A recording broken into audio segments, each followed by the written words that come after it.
Welcome to our podcast today. Today we have Ian and we're going to be talking about educational technology. Ian, welcome to our podcast. Thank you. Ian, there has been so much change taking place in higher educational institutions over the last decade or so. We've seen technology traditionally be in the classroom environment, but over the last decade, we've seen it more so giving the capability of online learning management systems. We've seen a lot of back-end services take place. We've seen not only the digitization of the services on campus, but we've seen services provided to students, Wi-Fi, etc., and digital books and digital resources and content.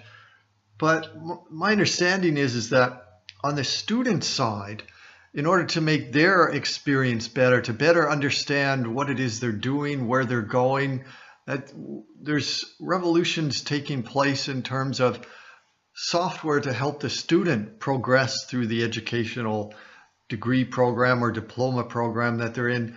What are you seeing out there in terms of software that perhaps looks at the student data and understands where they are and where they need to go, and the recommendation and the advice that students sometimes need to try and navigate through their program? Sure. I think, yes, you're right. Over the last 10 years or so, we've seen an incredible increase in the use of technology and, in fact, the number of devices that students are showing up on our campuses with.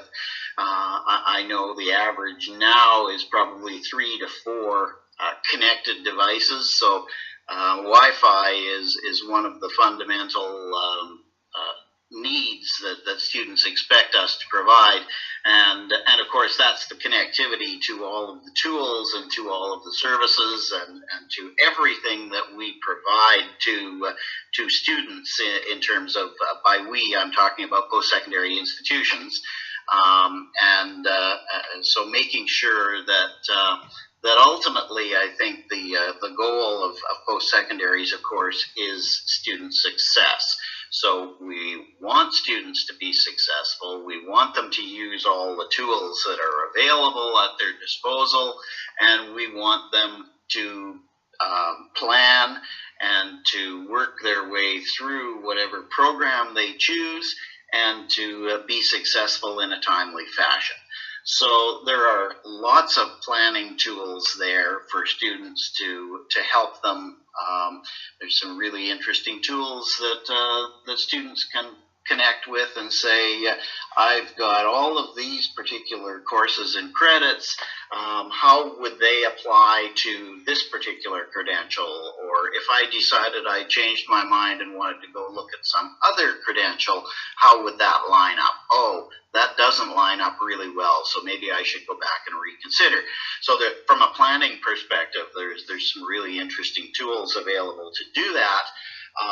There's, of course, the automated learning management systems that are probably inherent across all major post-secondaries, and in fact, I would dare to say almost every post-secondary has a learning management system. And so students that have the opportunity to work their way through material that, for if they miss a class or if they want to review or if they want to do electronic assignments, they can do all of that kind of stuff. The interesting perspective that I find that I'm watching fairly carefully is things like what we call early warning or early intervention. And some people think it's kind of creepy, and so do some of the students, frankly. But it's the ability of systems to collect the large amount of data that we have from numerous different sources, and kind of be like an electronic helicopter parent. So saying, gee, I noticed that maybe you've missed the last 2 assignments, and is there something that we can help you with? Maybe you should go see a counselor, maybe you should, and the best of intentions, but nevertheless, the potential, I think, for students to kind of react badly if they're starting to get nagged like they would at home, and so it will continue to develop and evolve, and I will be interested to see if it is one of those technologies that in the Gartner language, falls into the trough of disillusionment and doesn't come out. Yeah, and when I think of that, I mean, certainly in the first generation, we could have some sort of monitoring and alerting system which looks at somebody's progress and say, well, you were late on this, you were early on that, and maybe there's an issue there. But if we do a deeper dive into the data that students might be putting online, for example, some universities or in colleges, students are still doing paper-based assignments, but once those deliverables, those assignments are digitized, we might be able to do analytics across different students through different courses across their number of years at the institution and come up with some really interesting analysis. For example, we may be able to look at their first year and figure out how they constructed their assignments, what was their writing style, look at it in the second year, look at their second year versus students in other second year courses, look at what they're doing in this course versus other course, and actually start to come out with a real learning management tool which suggests where they've improved, where they're lacking based on what other students are doing, and even indicators of where they need to improve to get to the next year. For example, we might be able to say, well, this is suitable for a third year course, but in the fourth year, you need to be able to do more analytical analysis, and that tends to be a weak area in your deliverables. So before you get to fourth year, you've got to, maybe take some extra time to work on this or that. So that kind of deep analysis, once students are all digitizing their deliverables and uploading them to a common database, might be really interesting. Are you seeing any push or trends towards that? Well, I think there are tools out there that are doing that. I think about products that started out as some of the plagiarism checking software. I think it lends itself more to written kinds of assignments, like essays. And I see the tools evolving from just a check our database to see if somebody copied someone else's work to that kind of analysis to say, well, this is a certain level of writing, and here's some areas that need to be worked on. So definitely, I think the technology is going there, and it will be very helpful. Certainly, there's data on even with written work where the faculty member, the instructor, has to grade it. And some of the commentary that's capable of being put into electronic grading systems could provide some information on that kind of progress going forward.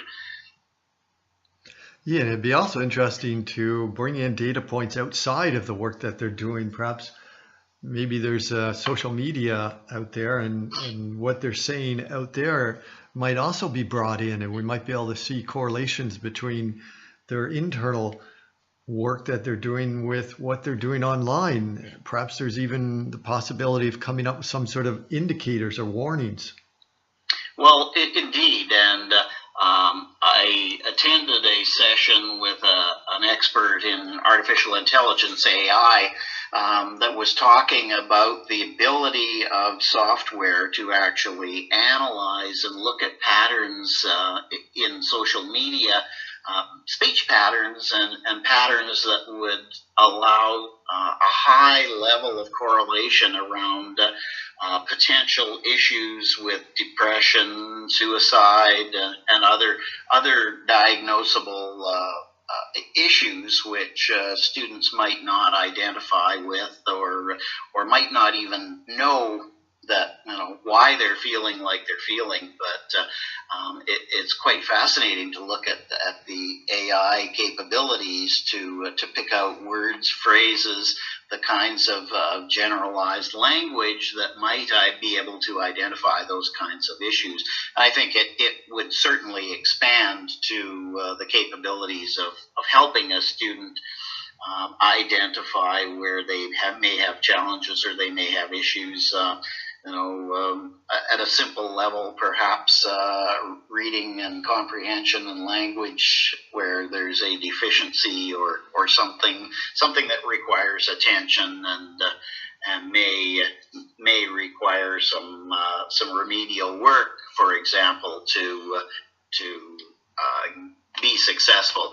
I could see that being particularly helpful to some of the international students, for example, and there are hundreds and thousands of international students that come to Canada and the States, and are traveling all over, and may in fact have challenges with a language proficiency at a level that will make them successful.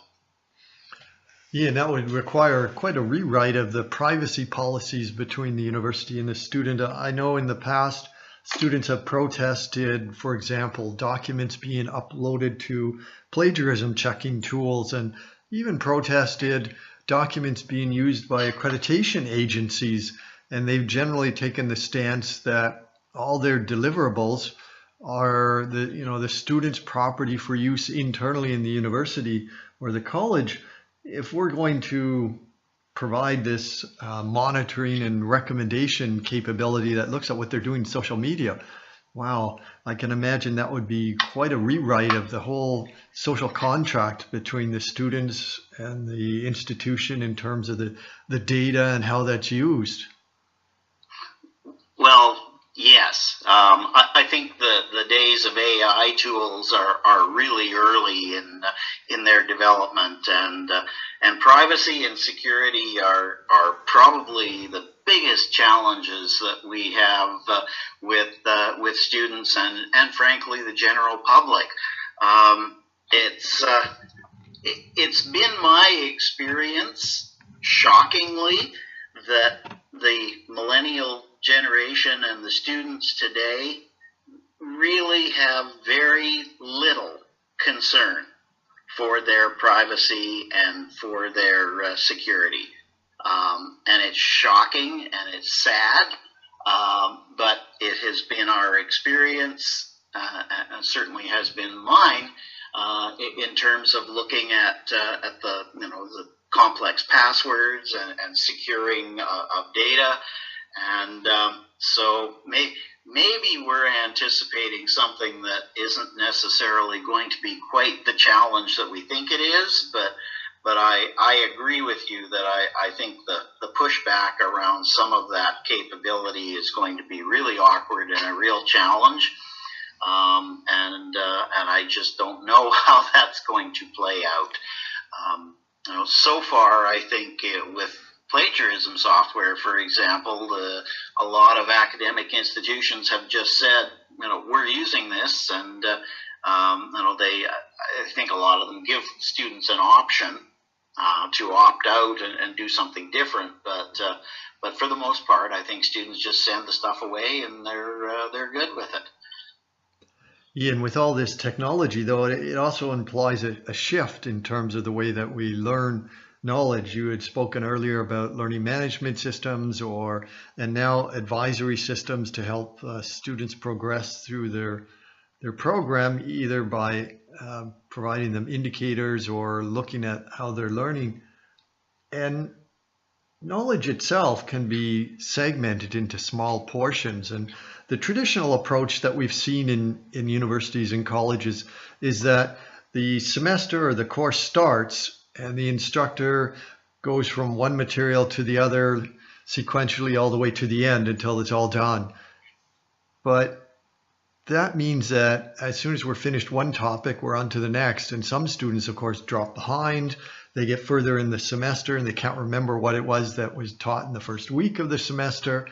And I'm wondering whether you're seeing the technology adapt to a different learning approach to help people learn small knowledge modules at a time, learn it in a more integrated structure rather than this linear sequence that we've had before where we just move from one topic to the next and we never return. Are you seeing more of an integrated system approach to learning with the new educational technology?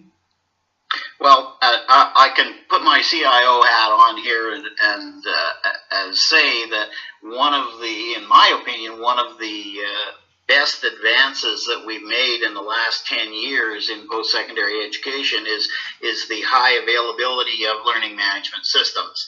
And the ability to leverage that technology when faculty use it correctly and when students buy into the concept, can leverage an in-classroom experience into additional value added.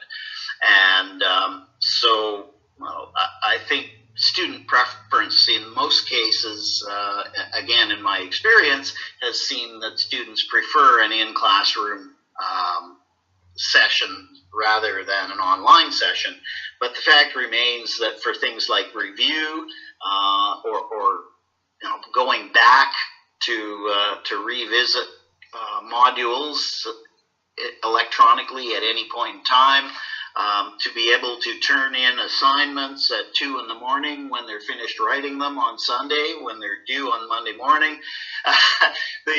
All of those capabilities are there, and if the faculty and the students are using the tools successfully, I think there's a huge value to both the faculty and the students to be able to go back and review and look at it. And we have seen introduction of lecture capture, for example, to allow students to actually go back and review the lecture itself, or if a student is ill and seriously can't go to class for 3 or 4 weeks, could actually sit in on the recorded lecture session. Yeah, and this suggests then that some of the accreditation process metrics need to be changed, because some of the accreditations that I've seen tend to primarily focus on classroom time. How many contact hours does the student have? And what you're suggesting is that some of the learning could much readily take place outside of those contact hours, and maybe contact hours aren't the best way to measure let's say the value of a course for accreditation purposes.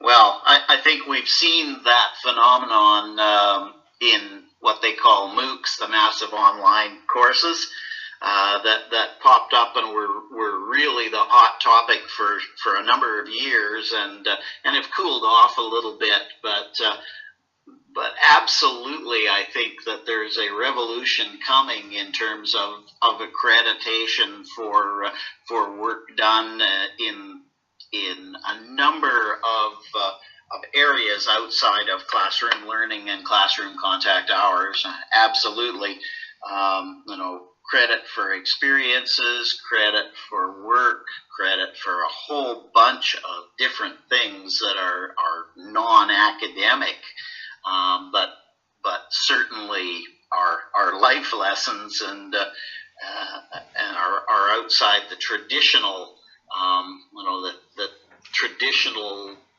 post-secondary institutional ratings and credit granting. So absolutely, I think there's a huge challenge there, and I don't think post-secondary, frankly, in my opinion, is moving that way fast enough. And it's like turning an oil tanker, it takes a long time and it's a very slow process. Ian, as we come to the end of our podcast, have you got any takeaways for our listeners? Well, I think that for listeners who are in academia, in post-secondary, I come from the technology side of organizations, and my strong encouragement is to leverage as much of the technology as you can, remembering that student success is the ultimate outcome. That should be the reason that we are using technologies. And certainly, I feel for academic folks who are not technology experts and are challenged by all this cool stuff that IT people keep introducing into their lives, and so there's a balance there, but trying to figure out how to get the technologies that are going to leverage the student experience and not just muddy the waters is certainly the takeaways that I would suggest from this particular podcast. Thank you for joining us, Ian. You're welcome. Pleased to be here.